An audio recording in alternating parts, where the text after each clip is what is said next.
حامدا ومصليا أما بعد فأعوذ بالله من الشيطان الرجيم بسم الله الرحمن الرحيم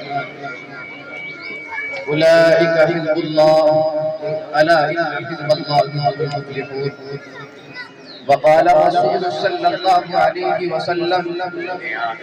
من أحبني كان معي في الجنة سامعین محترم اور اساتذہ کرام اور مسند حکمیت پر تشریف فرما صاحبان کی موجودگی میں مجھ بے علم کا جو عرض کرنا ایسا ہی ہے جیسے سورج کے سامنے جگنو چمکنا۔ دعا کرے کہ اللہ تعالیٰ مجھے صحیح بولنے کی توفیق مرحمت فرمائے۔ حضرات گرامی، تم نے اس دنیا رنگ و بو کے صفحات پر بہت سے عشق و الفت کے افسانے سبز پائے ہوں گے، دلوں کی جاذبیت اور سینوں کے کھینچاؤ کے البیلے ترانے سنے ہوں گے، قیس کی سحران مردی، فرحاد کی کہکلی اور قید خانہ مصر کے نالوں سے آگاہی پائی ہوگی، اور بہت سے گزرے ہوئے دلوں کا حال سنا اور پڑھا ہوگا، لیکن آج اس عشق کی داستان پیش کرنا چاہتا ہوں جو اپنے عشق میں 100% کامیاب ہو چکے، جن کے عشق کی کامیابی کا اعلان خود خداوند قدوس اپنی کتاب جامع التعلیم میں ہمیشہ کے لیے محفوظ کر چکا، جن کے عشق کی کامیابی کا اعلان کہیں اولئک هم الراشدون کہہ کر بیان فرمایا،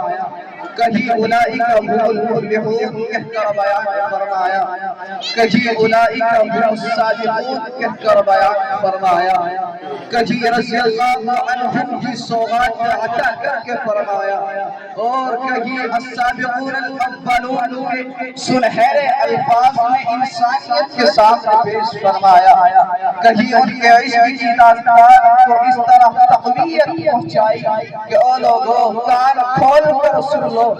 مشرق والو تم بھی سن لو،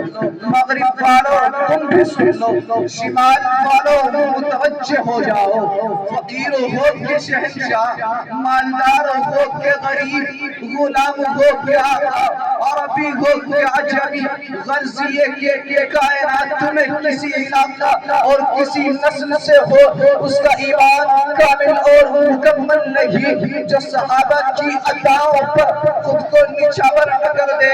حضرات ذی وقار صحابہ کرام کے اندر وہ کیا عطائیں تھی جن کی بنا پر اللہ رب العزت نے ان سے خوشنودی کا اعلان فرما دیا۔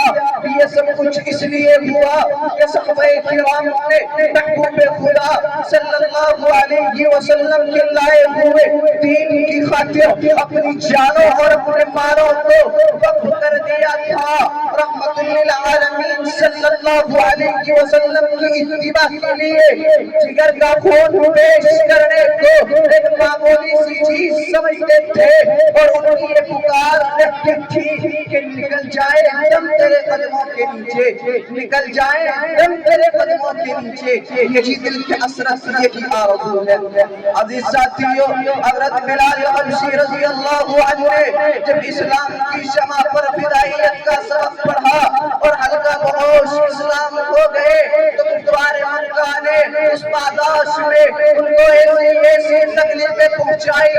آسمان جن کو دیکھنے کی طاقت نہیں رکھتا تھا،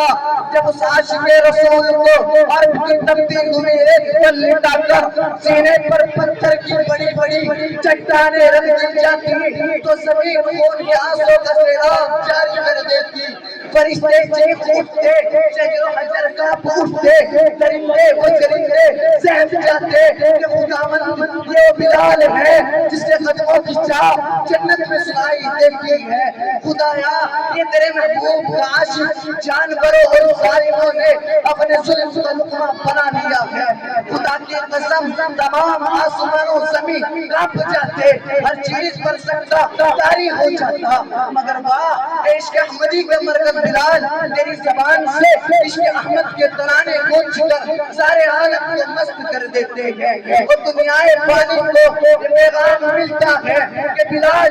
ٹکڑے تو ہو سکتا ہے بلال کے جسم کو پرندے کو روز روز کر کھا سکتے ہیں بلال اکبر کو رکھ سکتا ہے بلال اپنا وجود کو ختم کر سکتا ہے بلال پہاڑوں کی چٹانوں سے چوب چوب کو ہو سکتا ہے مگر بلال کے سینے سے عشق محمد صلی اللہ علیہ وسلم کی آگ کوئی بجھانے والا بیدار نہیں ہو سکتا میں اپنی تقریر کو یہ نیچے دماغ کرنا چاہتا ہوں